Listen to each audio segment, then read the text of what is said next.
Now, from WYDC TV, this is Big Fox News at 10. We begin tonight with an apology from New York Congressman Tom Reed and his announcement that he will not run for re-election. This after a woman accused him of inappropriate behavior in 2017. Big Fox's Matt Kleindienst has the details and the fallout. Good evening, and the apology comes days after the Washington Post detailed an encounter between a former lobbyist and the congressman at a bar back in Minnesota.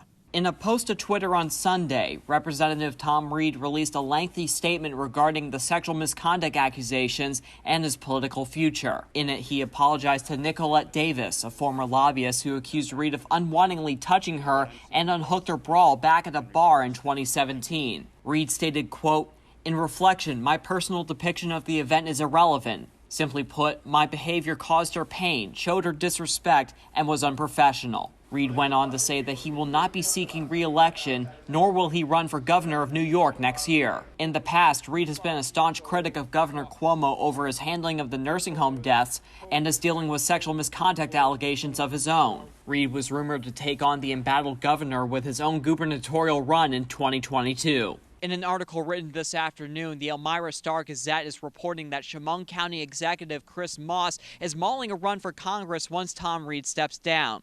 Reed's current term ends in January 2023. Reporting from Corning, Matt Kleindienst, Big Fox, WYDC. More New Yorkers will be eligible to receive the COVID vaccine from their local pharmacy. Governor Cuomo announced that pharmacies can now vaccinate anyone with comorbidities effective immediately. The list of conditions that apply include heart conditions, diabetes, autoimmune disorders, and asthma. Residents can show their eligibility by providing a doctor's note. If they could time it so that they could get just kind of a, it can even be on a script, just saying that, this patient is currently under my care for one of the eligible comorbidities for the vaccine. Governor Cuomo also announced residents over the age of 50 will also be eligible for the vaccine starting tomorrow.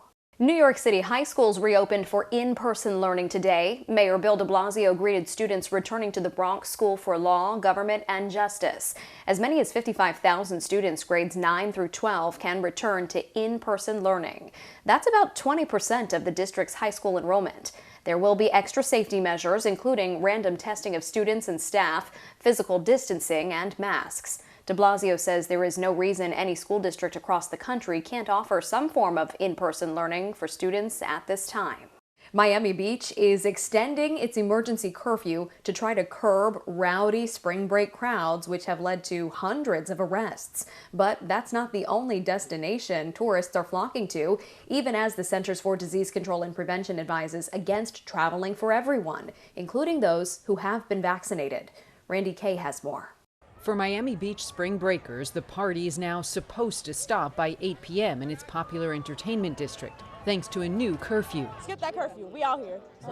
We out here. No sleep, period. Officials declaring a state of emergency as they struggle with massive and often maskless crowds. We had to do it simply because we're receiving too many people, and too many of the people that are coming are really coming with a desire to just let loose and go off, and that's creating a policing issue that is endangering, frankly, everybody. Florida's beach destinations aren't the only places receiving pandemic-weary Americans looking to escape. Air travel is reaching its highest numbers in the past year. Over 2.8 million passengers traveled through TSA security checkpoints at U.S. airports Friday and Saturday, and that's extremely worrisome for health experts. These are individuals who are going to get together. They're going to go back to their home communities and potentially fuel super spreader events there. In Arkansas, the governor says he still plans to lift his state's mask mandate on March 31st.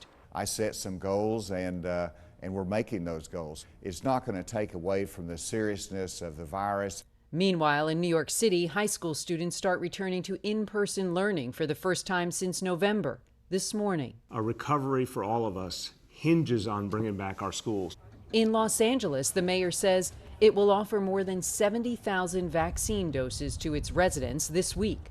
The city is 2 to 3 weeks away from having enough supply to reach everyone eligible for the shot in the city's most vulnerable communities. I think that is a time when we'll have enough supply to be able to have states and or the federal government to allow us to go into the hardest hit zip codes and just say, look, anybody regardless of age can be vaccinated there. With variants on the rise, health experts say speeding the vaccine rollout is key to slowing the spread of the virus. So we're in a race. It could go either way right now, and this is why it's really important for the governors to stay the course and to implement masks and social distancing. More than 13% of the U.S. population is now fully vaccinated, and the White House expects that number to grow before President Joe Biden's May 1 goal to make all U.S. adults eligible. We've already seen the first handful of states begin to make everybody eligible and to prioritize that. We will have increasing supply of vaccines over the next month. By the time we get into May and by the time we get to the end of May, we will have enough vaccines for everybody. People gathered across the country over the weekend to call for an end to anti-Asian violence. It comes after last week's deadly rampage at Atlanta area spas where 8 people were killed. But closer to home, family of the victims are still struggling to make sense of what happened. Natasha Chen reports. Xiaojie Tan's family says she was living the American dream. After moving to the U.S., Xiaojie, whom friends and clients called Emily, started as a nail technician before working her way up to buy 2 spas outside of Atlanta. Beloved by her family, customers, and neighboring business owners, Tan was killed just 2 days before her 50th birthday. I was just planning to get a cake and have a big dinner after work. Her only child, Jamie Webb, had plans to meet up with her mom last Sunday, but she overslept. She would never have the opportunity to see her mother again. When I thought that I have all this time with her, just because I missed that Sunday meeting with my mom, I thought we can always meet like any Sunday, any other day, just like before. Instead, 2 days later, Webb spent 6 hours in a hospital waiting room as news of a shooting at Young's Asian Massage, her mother's business, dominated the headlines. I was just hoping that it was not my mom. It was not my mom. Webb says the extended family is still in China, and no one has had the heart to tell Webb's grandmother. They were celebrating the birthday, and my grandmother was the only one who doesn't know my mom, that she passed away. Tan's ex-husband, Michael Webb, said Tan often worked 7 days a week and talked about retiring and traveling the world. And she'll never get to enjoy that. She just worked to die. The fact that 6 of the 8 victims were Asian women, the fact that these businesses were owned by Asian people, is hard to ignore. Jamie Webb says she understands the Asian American community's overall anxiety over the rise of anti-Asian assaults. But this family is not ready to connect that with Tuesday's killings right now. I don't think we're trying to say that there's not racial bias in this country. There certainly is. We don't know what motivated this at this point. We just know how we feel, and we know what we lost. Stop Asian hate!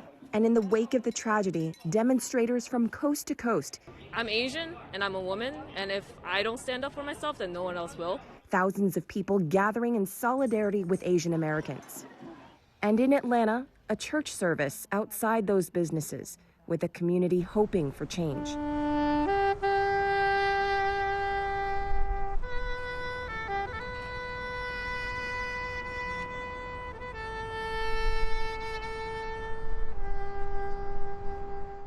The White House is reportedly getting a $3 trillion jobs plan ready. Economic advisors to President Biden have been putting together the package for weeks. According to people familiar with the plan, it will come in 2 segments. The first focuses on infrastructure and clean energy. The second centers on the care economy, focusing on key domestic issues. Biden still has to review the proposals, and White House officials stress that no final decisions have been made. Sources say, however, the plan could be put forward sometime this week. Still ahead tonight, a St. Louis man wants the state of Missouri to pay for his round-trip drive to receive a COVID-19 vaccine. The reason why he says the state should be responsible for his 6-hour travel bill coming up. Here's your local stock market update from Big Fox.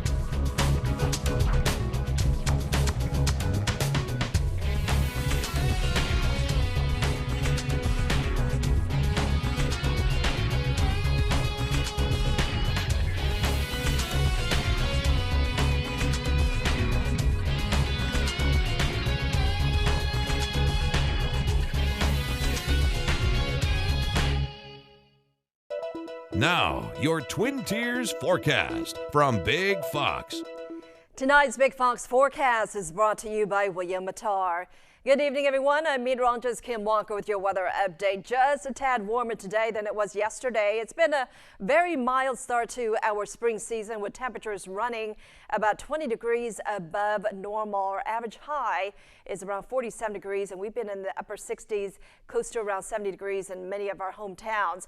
Temperature readings have been about nearly 5 inches warmer than yesterday in Watkins Glen and also in Bath, only about 3 degrees warmer in Elmira and also in Corning this afternoon. As we wake up tomorrow morning, it will be a chilly start to our day. In fact, we could be very close to freezing at around 6 o'clock in the morning.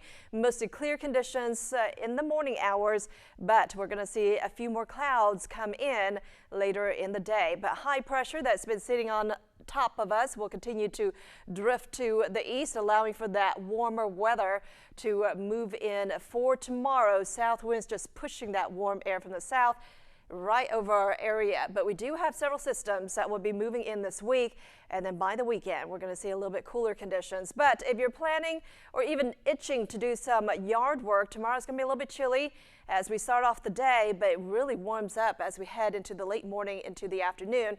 54 degrees with mostly sunny conditions at 10 o'clock. A few more clouds in our sky at 3, but we'll be close to around 70 degrees and then still mild at 6 o'clock with temperature readings around 62 degrees. We are expecting a little bit more rain as we head into your Wednesday and possibly more rain as we head toward the end of the week. So our future radar is showing we're going to see mainly clear conditions through the day on Tuesday as far as precipitation, but the clouds will start to increase during the day, thickening up at around 6 or 7 o'clock in the evening, and then showers will return at around 1 o'clock in the morning on Wednesday.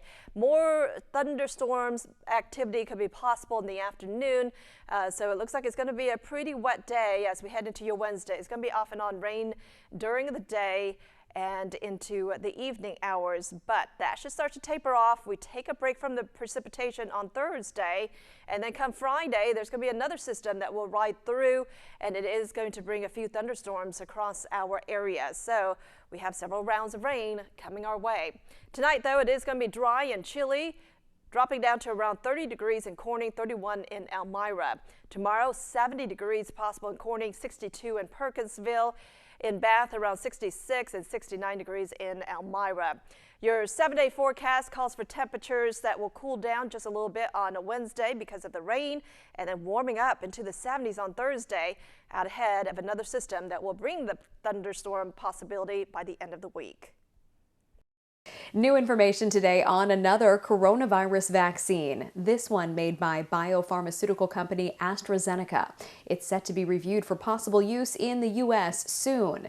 Mandy Gaither has the latest in today's Health Minute. In the war on COVID-19, it's another potential weapon. AstraZeneca says its vaccine showed 79% efficacy against symptomatic disease and 100% efficacy against severe disease and hospitalization in a new clinical trial based mostly in the U.S. The good news is also that there was comparable efficacy across ethnicity and age. It could soon become the 4th vaccine approved for emergency use in the U.S., but AstraZeneca's vaccine sparked controversy earlier this month when a number of European countries temporarily suspended its rollout due to reports of blood clotting in patients after getting the shots. However, the European Medicines Agency concluded last week that the vaccine is safe and effective and not associated with an increase in overall risk of blood clots. In the latest trial, Dr. Anthony Fauci said there was no evidence of a higher blood clot risk. The vaccine was well tolerated, and the Data and Safety Monitoring Board identified no specific safety concerns related to the vaccine. Meanwhile, calls for Americans to get vaccinated continue amid fears about the spread of highly contagious variants. I'm calling the American people to action, whether vaccinated or not, to recommit to doing the right thing. Take the steps we know work to stop COVID-19, wear a well-fitting mask, socially distant, avoid crowds and travel, and be ready to roll up your sleeve to get vaccinated when the vaccine is available to you. For Health Minute, I'm Mandy Gaither. A Missouri man is asking his state to reimburse him for travel after he drove more than 100 miles to receive his COVID vaccine.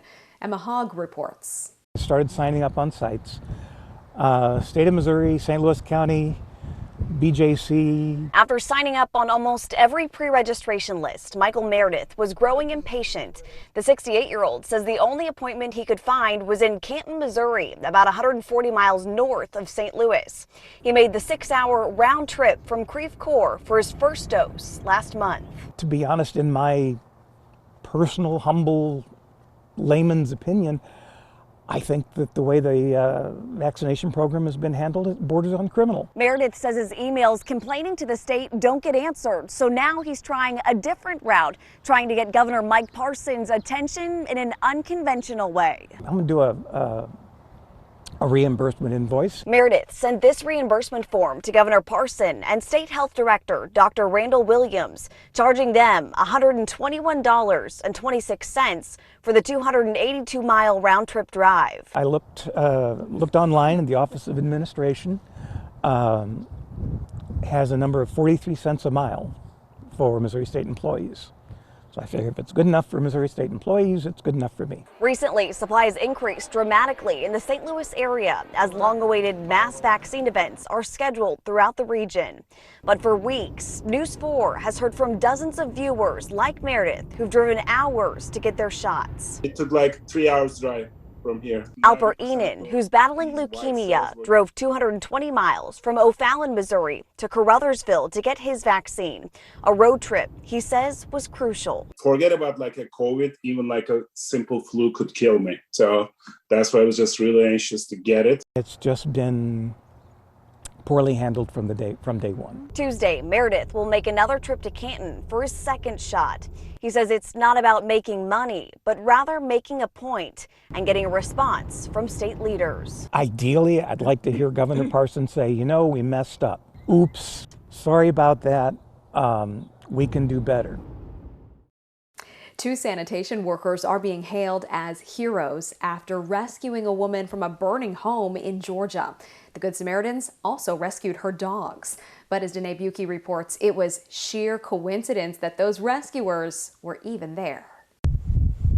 Not much is left of this home on Stonebridge Circle in Savannah. Just the smell of burnt rubber lingers and the grass still sopping wet from the water used to put out the flames. So I kind of noticed that the lady had a downstairs window open trying to get her animals out. So as I came across the grass, she yelled out, help. You couldn't see nothing? Yeah, yes, I think it was. Seeing the concern on her face, had to do something. Sanitation workers Antonio Black and Carl Rami saw thick black smoke as they turned into the neighborhood Thursday morning. After hearing calls for help, the two jumped into action. We got right here and realized we seen one dog. He was actually trying to get out.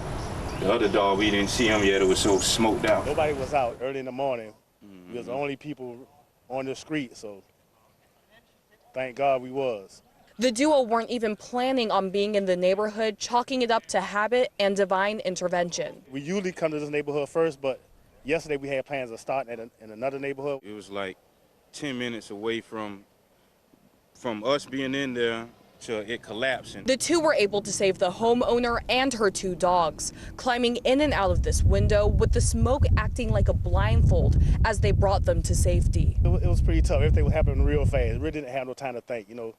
Life was in jeopardy. Even though very little was able to make it out of the fire, Black and Rami know what really matters made it out. Just happy everybody's safe, including myself and him. Masks were commonly worn in China before Americans started wearing them. And now archaeologists found a gold one they believe is 3,000 years old. Of course, we're talking about a very different kind of mask. This appears to have been a full-sized decorative face covering used in ceremonies. It's made of 84% gold and weighs more than half a pound. The mask is actually just one of more than 500 items archaeologists found from 6 newly discovered sacrificial pits. Relics found in this part of China, known as the Shu State, suggest its society developed independently of those considered to be the cradle of Chinese civilization. A young man in Iowa with Down syndrome is proving anything is possible with a little hard work and determination. Scott Seville has the story of Matthew Kiernan, a black belt superstar. 9 years ago, a boy with Down syndrome named Matthew Kiernan walked into Springer's Martial Arts Academy in Dubuque and started training. Almost a decade later, Matthew was testing for his black belt. He started here in 2012 as a yellow belt. He was pretty determined to make his black belt, and then his sister got her black belt in December, so that even got him more determined. He doesn't ever say, I can't. He's always been a can-do kind of guy, and we found out he can. Testing for a black belt is physically and mentally demanding, even though Matthew will tell you something different. How hard is it becoming a black belt? Very easy. It is not easy to remember all of those moves, and I've thrown a lot of tough challenges at him that he has faced and he succeeds. After you are dead tired from all the forms and sparring, they bring out boards for you to break. Foul. Very nice. Does it hurt at all when you break the board? Nah. Off me. Because you're strong, huh? Yep. Martial arts has done wonders for Matthew's confidence and overall physical conditioning. Be healthy.